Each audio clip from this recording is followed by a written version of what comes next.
హల్లెలూయా. Good morning. Good morning అండి. మేల్కొన్నారా?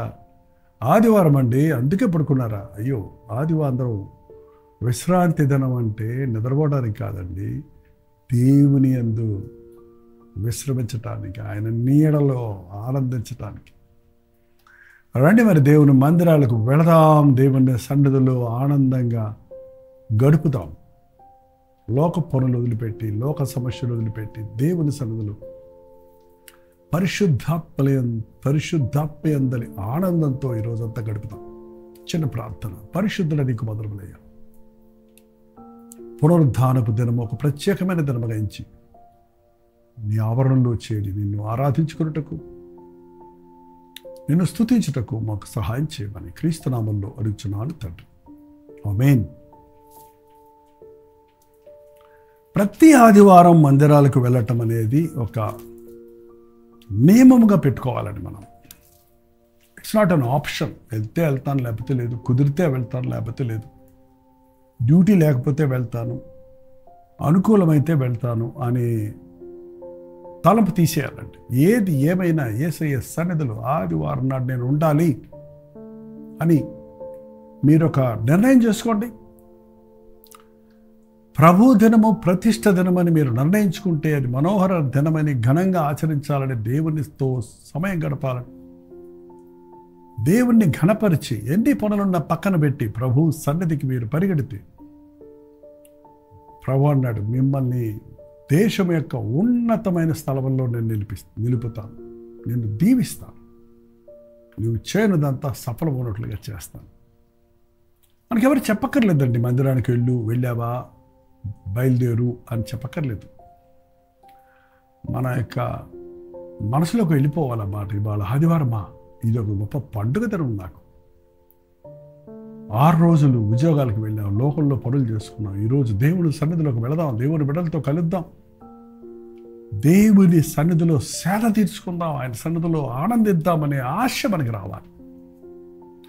మనకి యేసు ప్రభువుని చూస్తే అన్ని విషయాల్లో మనకి మాదిరి ఉందండి.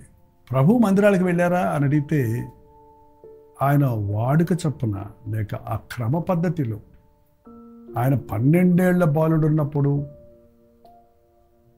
తల్లిదండ్రులతో వెళ్ళాడు. ఆ తర్వాత ప్రతిసారి ఆయన సమాజ మందిరంలో వాడుక చొప్పున వెళ్ళాడు. నజరేతులో పెరిగాడు కదండి మన ప్రభు, నజరేతులో పెరిగాడు. ప్రభు తన 30 సంవత్సరాల వయసు వచ్చినప్పుడు, అప్పటిదాకా నజరేతులో పెరిగిన ప్రభు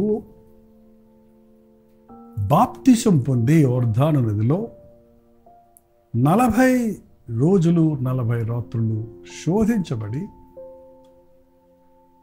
జయము పొంది, శోధనలన్నీ జయించి, ఆయన అపవాదిని ఓడించి మొదటగా గలిలయ ప్రాంతానికి వెళ్ళాడు. అక్కడ శిష్యులను ఏర్పరచుకున్నాడు.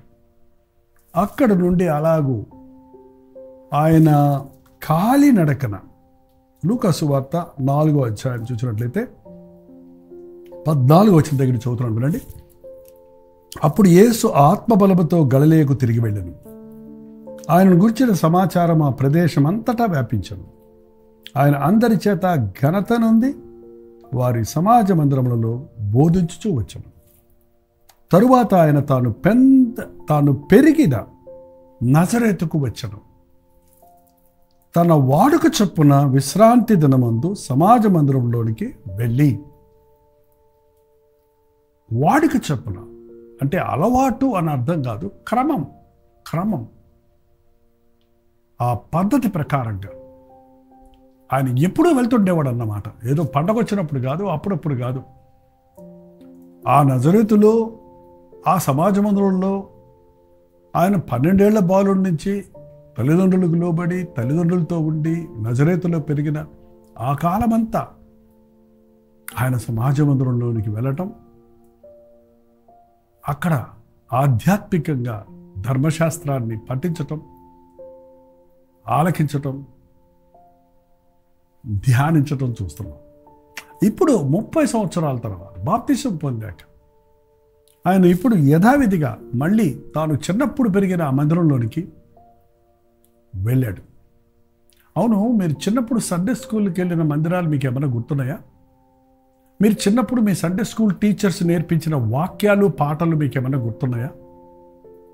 నిజంగా మీరు చిన్న వయసులో మీ మనసులో నాటుకున్న ఆ మాటలు, ఆ పాటలు మిమ్మల్ని ఇంతటి వారిగా చేసేయండి. మీరు పుట్టి పెరిగిన ఆ గ్రామాల్లో లేక ఆ చిన్న మందిరాలను దర్శించండి ఒకసారి. దేవుడు మీకు ఎలాంటి మేళ్లు చేశారో ఈ స్థలంలో నుంచి వెళ్ళి నేను ఎంత స్థితికి, నేను అమెరికాలో ఉన్నా, నేను యూకేలో ఉన్నా, నేను ఢిల్లీలో ఉన్నా, నేను ముంబైలో ఉన్నా, నేను చెన్నైలో ఉన్నా, నేను బెంగళూరులో ఉన్నా అని చెప్తాను చూడండి. ఇక్కడ పెరిగిన నేను, దేవుడు నన్ను ఐఏఎస్ ఆఫీసర్ చేశాడు, నన్ను ఉన్నత స్థాయికి హెచ్చించాడు అన్న నీ జీవితాన్ని నీ ఊరిలో, నీ సంఘంలో సాక్ష్యమే. నీ దేవుడు ఎంత గొప్పవాడు అన్నది నీకు తెలుస్తుంది.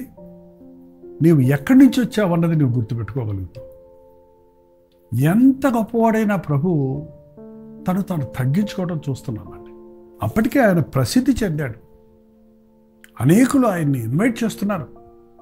ఎవరు పిలవకపోయినా నా ఊరిలో ఉన్న నా సమాజ మందిరానికి, నా దేవుని సమాజ మందిరానికి వెళ్తానని. ఎందుకంటే పాత నిబంధనలో సమాజ మందిరమే ఉండేది. యేసు ప్రభు శిలువ, మరణ, పునరుద్ధానాల తర్వాత ఇప్పుడు దేవాలయాలు ఎక్కడ పడితే అక్కడ ఉన్నాయి. అప్పుడు యెరూషలేమున మాత్రమే దేవాలయం ఉండేది. మిగిలిన సమయాల్లో ఆ స్థలాల్లో ఉన్న సమాజ మందిరాల్లో యూదులు కలుసుకునేవారు. యేసు ప్రభుడి గురించి 16వ వచనం, తాను పెరిగిన నజరేతుకు వచ్చను, తన వాడుకు చొప్పున విశ్రాంతి దినమన్న సమాజ మందిరంలోనికి వెళ్ళి చదువుటకై నిలుచుండగా ప్రవక్త అయిన యెషయా గ్రంథము ఆయన చేతికి ఇవ్వబడెను. ఆయన ఆ గ్రంథమును విప్పగా మందిరంలోనికి వెళ్ళి నిలబడితే ఆయనకి యెషయా గ్రంథాన్ని చుట్టలుగా ఉండేవి ఆ రోజుల్లో. ఆయనకి ఇచ్చారంట చదవమని. మందిరంలోకి వెళ్ళినప్పుడు మీరు బైబిల్ చదువుతున్నారా? మీరు బైబిల్ తెరుస్తున్నారా? అసలు మీరు బైబిల్ చేతపట్టుకొని వెళ్తున్నారా? ఇవాళ సెల్ ఫోన్ చేతపెట్టుకొని మందిరాలకు వెళ్తూ బైబిల్ ఏది అంటే సెల్ చూపిస్తున్నారు. మీ సెల్ ఫోన్లో ఇవాళ బైబిల్స్ ఉన్నాయి. టెక్స్ట్ కానీ ఆడియో కానీ పెట్టుకోవచ్చు. Digital Bible is there. But మీ సెల్ ఫోను పరిశుద్ధ గ్రంథం వలె పరిశుద్ధమైన సెల్ ఫోనేనా? అందులోనే అన్నీ ఉన్నాయి కదా. అన్నిటి మధ్యలో దేవుని వాక్యాన్ని పెట్టి మీరు ఏది ఎన్నుకుంటున్నారు? మీకు అంతగా డిజిటల్ బైబిలే చదవాలనుకుంటే ఒక ప్రత్యేకమైన సెల్ ఫోన్ పెట్టుకొని, ఒక ఐప్యాడ్ పెట్టుకొని, దాంట్లో పెట్టుకొని మీరు అది ప్రత్యేకంగా చదువుకోండి, ధ్యానించండి.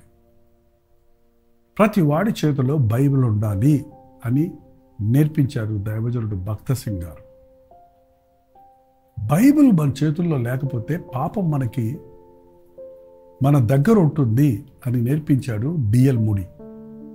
బైబిల్ మన చేతిలో ఉంటే పాపానికి మనకు దూరంగా ఉంటాము అన్నాడు ఆయన. అవును, పాపం చేసేవాడు ధైర్యంగా బైబిల్ని పట్టుకొని నడవలేడు. బైబిల్ని చేతపెట్టుకొని ఇష్టం వచ్చినట్టు బ్రతకలేడు. ఈ పరిశుద్ధ గ్రంథం మనల్ని హెచ్చరిస్తుంది. ప్రతి ఆదివారం మీ బైబిల్ను వెంటబట్టుకొని వెళ్ళండి. చూడనివ్వండి చుట్టుపక్కల ఉన్నవారు వీడు క్రైస్తవుడని తెలుసుకోనివ్వండి మీరు చెప్పకుండానే. మీ చేతిలో ఉన్న బైబిల్ మీ భక్తిని చూపించినట్లు బైబిల్ చేత పట్టుకోవటమే కాదు, బైబిల్ ప్రకారంగా వాక్యానుసారంగా జీవించండి. యేసు ప్రభు వాడుక చొప్పున మందిరంలోనికి వెళ్తే అక్కడ ఆయన చేతికి యెషయా గ్రంథం ఇవ్వబడింది. అప్పటికి పూర్తి బైబిల్ సిద్ధంగా లేదు. ప్రతి ఒక్కరూ బైబిల్ పొందగలిగినటువంటి అవకాశం లేదు.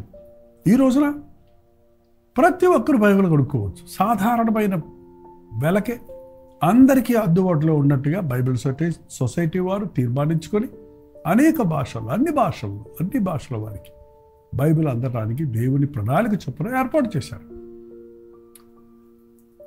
మీరు ఒక బైబిల్ కొనుక్కోండి. ఒక మసాలా దోశ తిన్నంత ఖరీదు కూడా ఉండదేమో. ఒక్కసారి మీరు బైబిల్ కొనుక్కుంటే మీరు ఆ బైబిల్ను మీ జీవితాంతం ధ్యానించవచ్చు. సర్వసత్యంలోనికి వాక్యం మీరు ధ్యానిస్తున్నప్పుడు హెచ్చరిస్తుంది, నడిపిస్తుంది, ఆదరిస్తుంది. బైబిల్ చదవండి. బైబిల్ అంటే ఇష్టపడండి. బైబిల్ చూడగానే తెరవాలి, చదవాలి అని ఆశ పుట్టాలి. ఏదైనా ఒక మంచి సువాసన, మంచి మంచి మంచి సువాసనలు వెదజల్లి ఆహార పదార్థాలు మన ముందున్నప్పుడు గబగబా ఆరగించాలని ఆశ పుట్టినట్టు బైబిల్ చదవగానే గబకం చేత పట్టుకొని దేవుడు నాతో ఏం మాట్లాడతాడో చదవాలి, వినాలి అనే ఆశ మనకు రావాలి. ఆయన చేతికి బైబిల్ ఇవ్వగానే ఆయన ఓపెన్ చేస్తే బైబిల్లో ఆయన గ్రంథము విప్పగానే ప్రభు ఆత్మ నా మీద ఉన్నది, బీదలకు సువార్త ప్రకటించుటకై ఆయన నన్ను అభిషేకించను, చెరలోనున్న వారిని విడుదల, గుడ్డి వారికి చూపు కలుగునని ప్రకటించుటకును, నలిగిన వారిని విడిపించుటకును, ప్రభు హితవస్త్రమును ప్రకటించుటకును ఆయన నన్ను పంపి ఉన్నాడు. కరెక్ట్గా ప్రభు బైబిల్ ఓపెన్ చేసినప్పుడు ఆయనను గురించిన ప్రవచనమే ఆయనకు దొరికింది. హల్లెలూయా. బైబిల్ నీ గురించే నీతో మాట్లాడుతుంది. దైవ సేవకుడు బైబిల్లోని సత్యాన్ని వివరించిన ఆ బైబిల్లోని వచనాన్ని దేవుడు నీ కొరకు ఏర్పాటు చేసిందే, నీ పట్ల అది నెరవేరాలని ఆయన ప్రణాళిక. యేసు ప్రభువు గురించి యెషయా గ్రంథములో ఎప్పుడో ప్రవచించబడింది ఇదే మాట. అది కరెక్ట్గా ఆ ప్రవచనము నెరవేర్పుగా ప్రభువు ఆత్మ నా మీదకు వచ్చను, బీదలకు సువార్త ప్రకటించుటకు ఆయన నన్ను అభిషేకించను, చెరలో ఉన్న వారికి విడుదల, గుడ్డి వారికి చూపు కలుగునని ప్రకటించుటకు, నలిగిన వారిని విడిపించుటకు, ప్రభు హితవస్త్రముడు గురించి ప్రకటించుటకు ఆయన నన్ను పంపి ఉన్నాడు అని వ్రాయబడిన చోటు ఆయనకు దొరికెను. దేవుని వాక్యం దొరికింది. దావీదు అన్నాడు, నీ మాట నాకు దొరికినప్పుడు సర్వ సంపదలు దొరికినంత సంతోషంగా ఉంది. నీ మాటలు నా హృదయానికి గొప్ప ఆదరణ కలుగు చేస్తున్నాయి. ఈ బైబిల్ నిండా వాగ్దానాలు ఉన్నాయండి. బైబిల్ నిండా దేవుడు నీతో మాట్లాడాలనుకున్న మాటలు ఉన్నాయి. ఇది ఒట్టి ప్రింటెడ్ బుక్ కాదు, ఇది సాధారణమైన పుస్తకముల వంటిది కాదు. మీరు బైబిల్ తెరిచినప్పుడల్లా దేవుని స్వరాన్ని వినగలరు, దేవుని చిత్తాన్ని ఎరగగలరు. దేవుని మందిరంలోనికి వెళ్ళి మీరు అందరితో పాటు బైబిల్ తెరిచినప్పుడు అందరూ ఒకే అధ్యాయం చదువుతున్న ప్రతి ఒక్కరితో ప్రత్యేకంగా దేవుడు మాట్లాడగలడు. అప్పుడప్పుడు మా మందిరములో ఒక అధ్యాయం చదివించి ఈ అధ్యాయంలో ఏ మాటతో దేవుడు నేను మాట్లాడాడు అని అడిగితే ఆ మందిరంలో ఉన్న వారందరూ తలకో వచనం చెప్తారు. అందరికీ ఒకే వచనం కాదు, ఒకరొకటి. ఎవరికి ఏది అవసరమో, ఎవరి స్థితి ఏముందో దానికి తగినట్లుగా దేవుడు మాట్లాడుతూ చూసినప్పుడు ఆశ్చర్యం కలుగుతుంది. మన దేవుని మాటలు జీవపు ఊటలు, హృదయ రహస్యాలను బయటపెట్టే సత్యాలు, తన చిత్తాన్ని బయలుపరిచే వేద గ్రంథం ఇది, సత్యవేద గ్రంథం ఇది. దీని గురించి దుష్ప్రచారం చేసే వాళ్ళు ఉన్నారు. దేవుడు వారిని కనికరించుడుగాక, క్షమించుడుగాక. యెహోవా ఉత్తముడని రుచి చూచి తెలుసుకుని దేవుని వాక్యం సత్యమని చదివి, పఠించి, ధ్యానించి, అనుభవించి గుర్తించండి. ఎప్పుడైతే ఆయనకు ఆ వాక్యము దొరికిందో అది తండ్రి చిత్తమన్న సంగతిని మరొకసారి రూఢిపరచబడింది.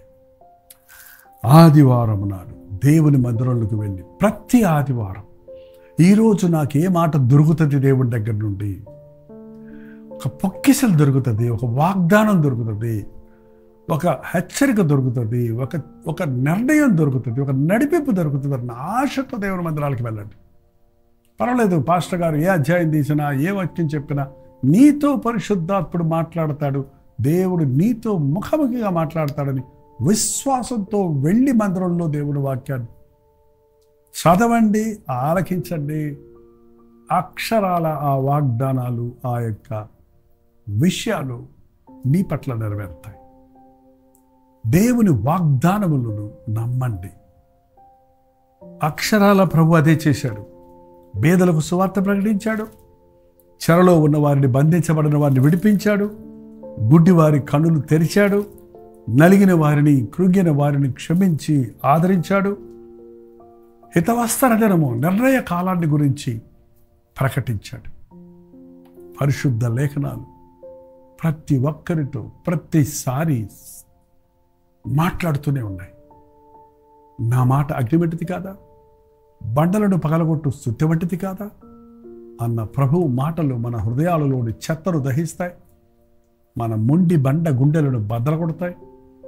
ఆయన మాట మంచు వలె మనల్ని సేదతీరుస్తుంది. ఆయన వాక్యం పాలవలే మనల్ని పోషిస్తుంది. ఆయన వాక్యం తేనె వలె మనల్ని ఆనందింపజేస్తుంది. ఆయన వాక్యం సిరి సంపదల వలె మనల్ని సంతోషభరితులుగా, ఏ లోటు లేని వారిగా చేస్తుంది. మందిరాలకు వెళ్ళేది మనుషుని చూడటానికి కాదు, పాస్టర్ ప్రసంగం వినటానికి కాదు.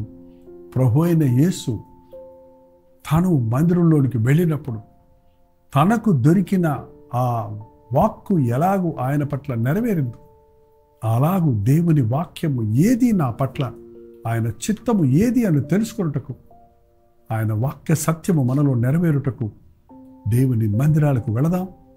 ఆత్మతో సత్యముతో ఆయన ఆరాధిద్దాం. వాక్యం విని గ్రహించి అనుసరించి అవలంబించి 30 60 100 ఫలిద్దాం. ప్రార్థన. పరిశుద్ధుడ, ప్రేమగల తండ్రి,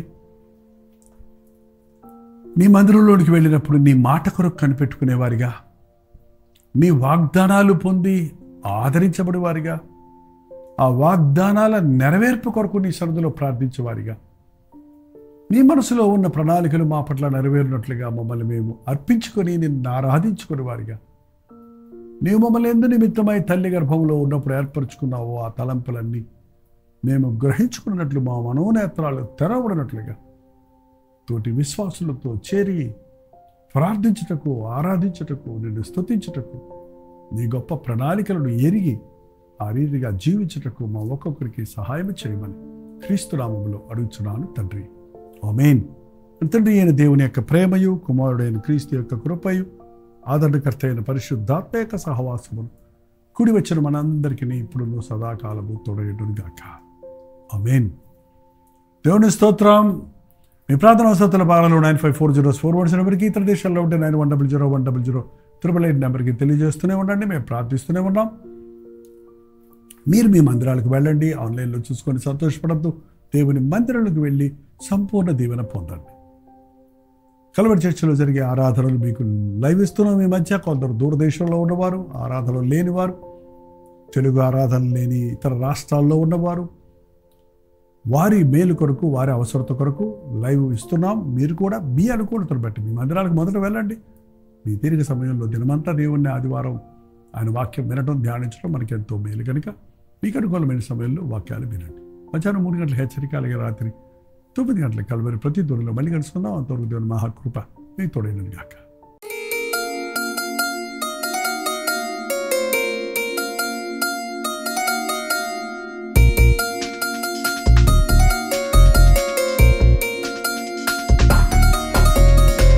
హల్లెలూయా. దేవునికి స్తోత్రం. రాజమండ్రి పరిసర ప్రాంతాల్లో ఉన్న వారికి శుభవార్త. చాలా కాలమైంది రాజమండ్రి రారా అని మీరు అనేకులు అడుగుతున్నందున, రాజమండ్రి చుట్టుపక్కల ప్రాంతాల్లో ఉన్న మీకందరికీ అనుకూలంగా ఉంటున్నందున, ప్రభు చిత్తమైతే సెప్టెంబర్ 16వ తారీఖు 1 డే గెట్ టుగెదర్ను మీ కొరకు రాజమండ్రిలో సూర్య గార్డెన్స్లో ఏర్పాటు చేస్తున్నాం. రండి. ముఖాముఖిగా మిమ్మల్ని చూడడానికి, వ్యక్తిగతంగా మీకోసం ప్రార్థన చేయడానికి కూడా అవకాశం కలుగు చేయండి. దేవుని వాక్యాన్ని ధ్యానిద్దాం, ఆయన్ని ఆరాధిద్దాం, ఆధ్యాత్మికంగా దీవించబడదాం. మధ్యాహ్నం 2 గంటల నుంచి 6 గంటల వరకు, 6 గంటల నుంచి 10 గంటల వరకు 2 సెషన్స్ ఉంటాయి.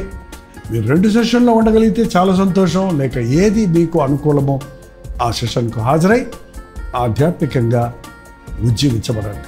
చిరునామా గమనించండి. Surya gardens function hall, Jawaharlal Nehru road, Rajahmundry. ఇంకా విషయమే మీకు వివరాలు కావాలంటే 9884707779 లేక 9884807779 అనే నెంబర్లకు మీరు కాల్ చేయండి, లేకపోతే వాట్సాప్ పెట్టండి. 954041 నెంబర్కి కూడా మీరు వాట్సాప్ మెసేజ్ పెట్టవచ్చు. తప్పకుండా మీకు వివరాలు తెలియజేయబడతాయి. మీ స్నేహితుల్ని, బంధువుల్ని కూడా పిలుచుకోండి. రాజమండ్రి పరిసర ప్రాంతాల్లో ఉన్న మీరందరూ వస్తారని ఎంతో ఆశ ఎదురు చూస్తున్నాం. మనందరం కలిసి మన ప్రభునామాన్ని మహింపరుద్దాం. రండి, ఆశీర్వదించబడండి.